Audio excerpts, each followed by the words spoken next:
Well, first, thank you all and welcome to our regional community of practice, the West.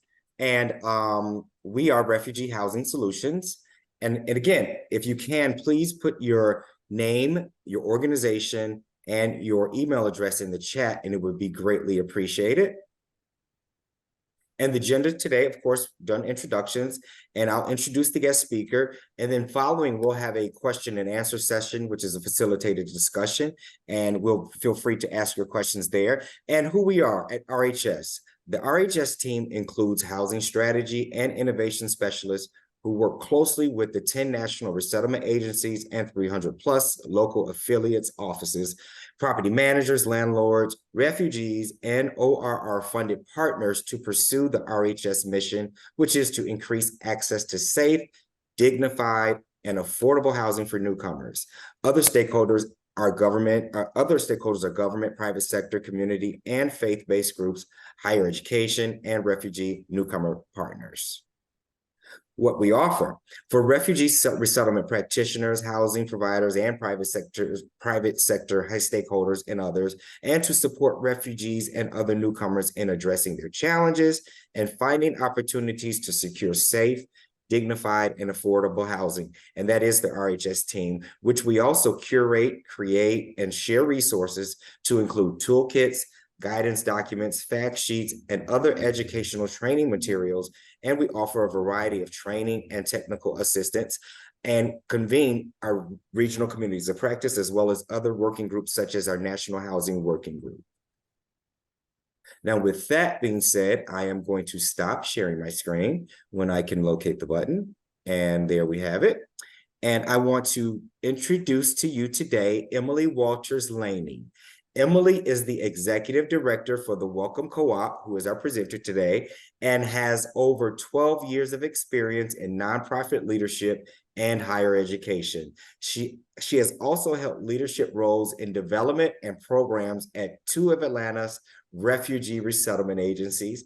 Emily is a licensed social worker for the state of Georgia and a part-time instructor of human services at Kennesaw State University, where she teaches courses on advocacy, community organizing, and internship seminars. Please help me welcome Emily to the to the West Regional Community of Practice. And thank you, and Emily, thank you for joining us. Yeah, thank you so much. Well, this is my 5th time giving this PowerPoint presentation and sharing it. So hopefully I've got this down by now, but we'll see. I'm going to share my screen, and I am really excited to be here to talk a little bit about the Welcome Co-op and the work that we do in the Atlanta area around refugee housing. So what we are is we're a cooperative of 4 Atlanta area refugee resettlement agencies. So you can see those 4 agencies at the bottom: New American Pathways, which is a CWS affiliate; Catholic Charities Atlanta, Catholic Charities affiliate; IRC Atlanta, IRC affiliate; and Inspiritus, which is a LRS affiliate. There are 5 resettlement agencies in Atlanta. The 5th one is brand new. As of this fiscal year, I think they're starting to resettle. And it is very possible that they'll be joining our cooperative as well in the future. We just haven't really, none of us have had a chance to talk yet because it's been so busy. But for several years, these 4 agencies were the only resettlement agencies in Atlanta. And they came together to create a nonprofit that provides a welcoming home for refugees where they can find immediate safety and stability to begin a new life. Our vision is an appropriate welcome as one that provides a safe, comfortable home and quality clothing and shoes for every family member. I'll talk more in detail about what we do in the next couple of slides, but essentially our work is to find, secure, and set up housing for just about every refugee that comes to Atlanta through one of those 4 agencies. So all 4 agencies have come together to collectively do housing logistics as one entity. And when we talk about our history, I'll tell you more about how that came to be. Here's our values. I won't read them word for word. excellence, empowerment, people, and service are our values and our history. So as with a show of hands, who was anyone doing refugee resettlement work in 2017? Anybody? No? Oh, okay. So everyone's a little more new.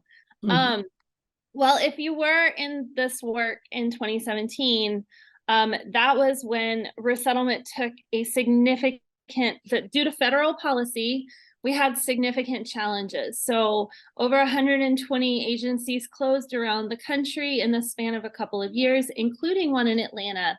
And we suddenly, virtually overnight, found ourselves with very few arrivals, if any, and funding cut significantly. And so that's when, in late 2017, early 2018, the three of the resettlement agencies, the directors, they all, their offices were all very close to each other geographically. And so they started talking. The way it happened was two of them were on a walk, and they were talking about the challenges they were facing. And one of them said, we should work together more. And the other one said, yeah, let's figure out how to do that. And that was where the co-op really started. And so in 2018, initial grant funding was secured and a consultant. So we received strategic restructuring funding from our local community foundation to hire a consultant from the Georgia Center for Nonprofits to do an exploration of the how. How can we work together? How can we collaborate as the resettlement community in Atlanta? And so that led to realizing that housing support, logistics support, was the first thing that the agencies cut. So they moved those job tasks to like case managers or other staffing support. If you all will just hold on 1 second, I'm going to go shut a door. I am at my part-time job in a shared office, and they kept the door open and it's distracting me. I'm sorry. I'll be right back.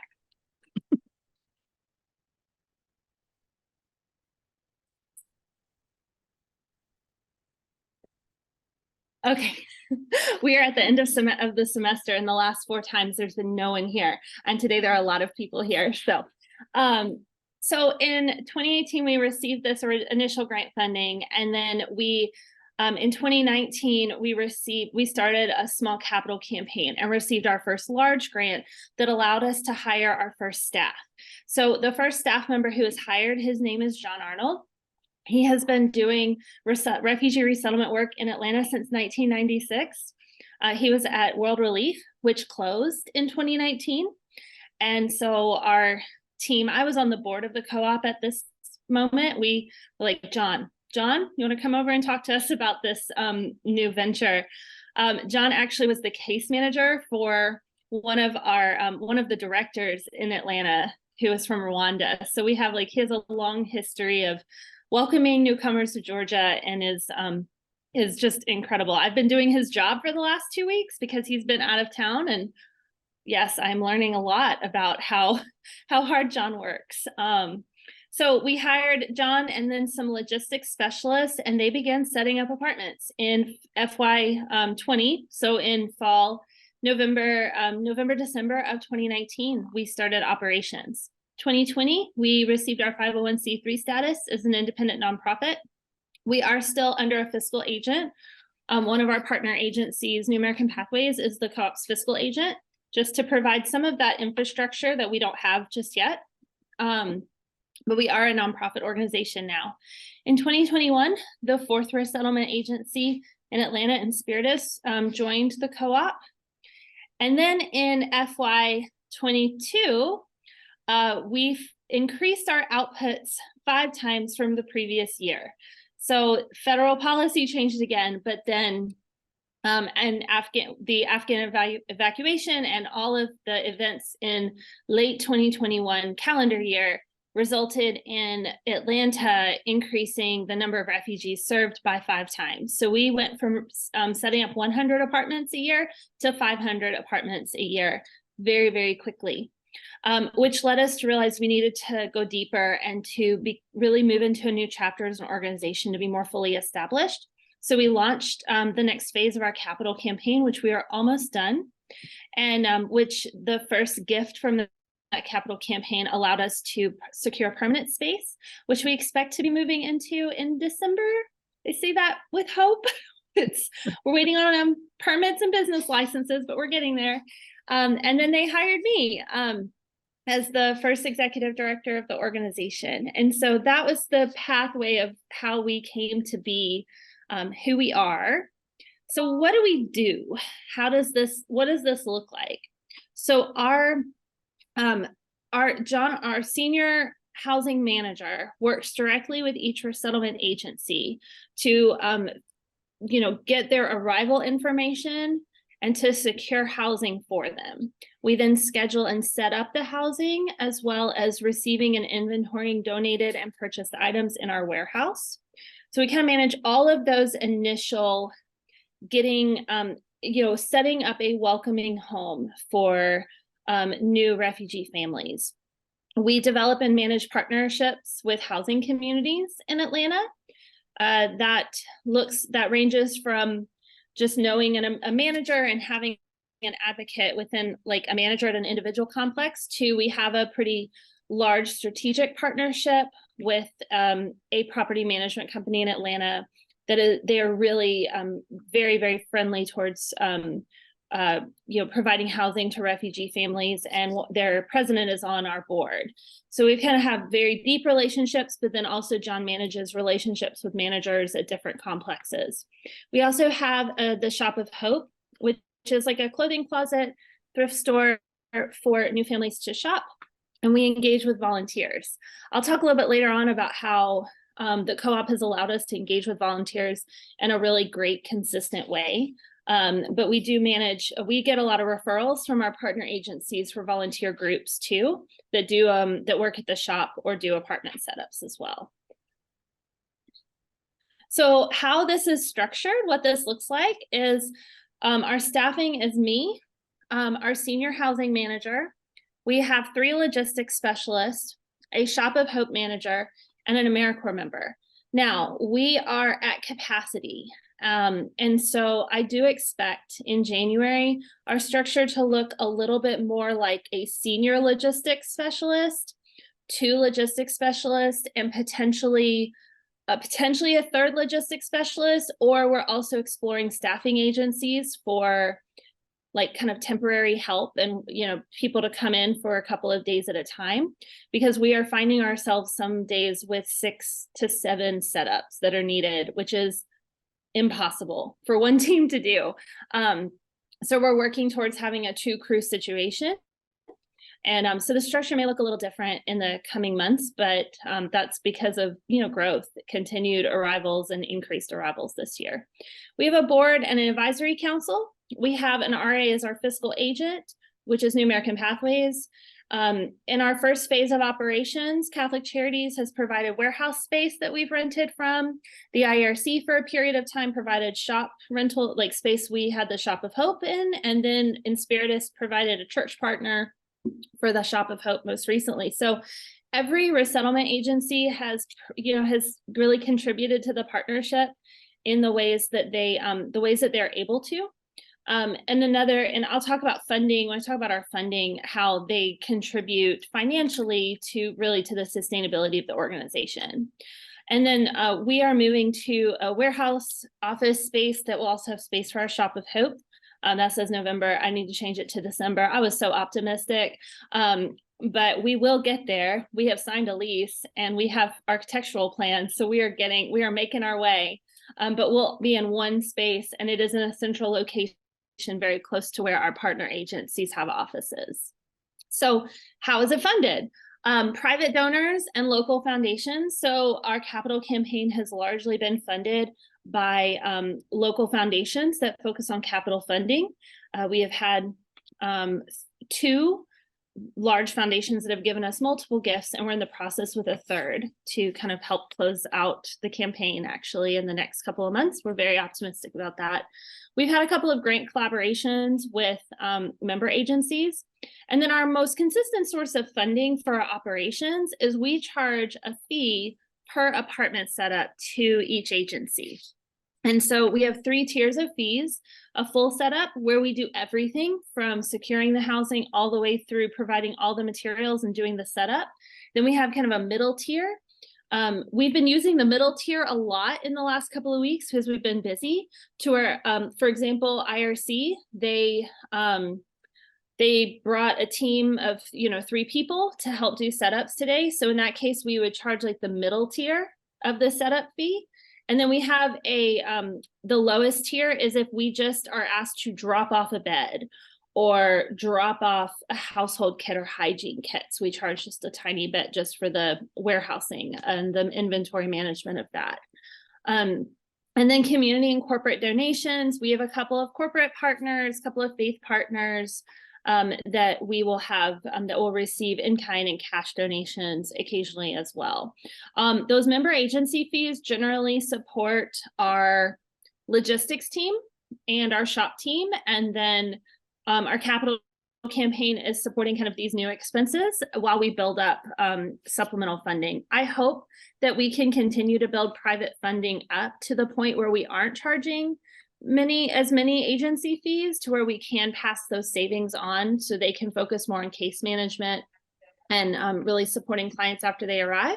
That's a long-term goal, but right now it is resulting in cost savings for agencies because they're not having their own logistics team, which leads me to the impact and the data. So our impact over the last few years is we've been able to increase our housing partners, and over the last year, I would say the last year, because we didn't have to worry about temporary housing stays before 2022 or FY 2022. But in FY 2023, we were able to decrease temporary housing stays because we've been increasing housing partners, and that collective, just the collective power of all 4 agencies being together has helped us in that regard. Cost savings and increased efficiencies. So the agencies none of them are paying what, like the setup fees are definitely not, like if they were to hire a team, the setup fees are much cheaper than the cost of hiring a full team to do the logistics work. And then increased partnership opportunities and funder appeal. So we've seen a lot more opportunities for different funders and different people who are interested in supporting refugees when they first arrive without, it gives us a lot more collectively, a lot more opportunities to build some partnerships. Centralized opportunity for volunteer groups. In the past, you wouldn't necessarily have an apartment set up every day, but I can almost guarantee that the Welcome Co-op has at least 1, if not 5 apartment setups every day. And so if we have an agency that's like, hey, we have a team coming on Tuesday, they need something to do, we have something for them to do. I've got a team coming in 2 weeks. And I said, in the rare chance that PRM actually, that we have a moratorium that starts sometime and there aren't setups, then we have 500 hygiene kits that they can kind of take apart and put together in the format that we need and add these different items. So we always have ways for volunteer groups to jump in and to work, and it's very easy for us to facilitate it. Some numbers, I mentioned these earlier. In 2023 that just ended, we had 525 apartments that we set up providing over 2,100 people with a welcoming home. And since 2020, when we started fully operating, over 1,200 apartments set up and over 5,000 people provided with a welcoming home and over 700 volunteers engaged. That number is really more like 1,200. I'm still finalizing our data from last year, but we've seen a really significant increase in volunteers as well over the last couple of years.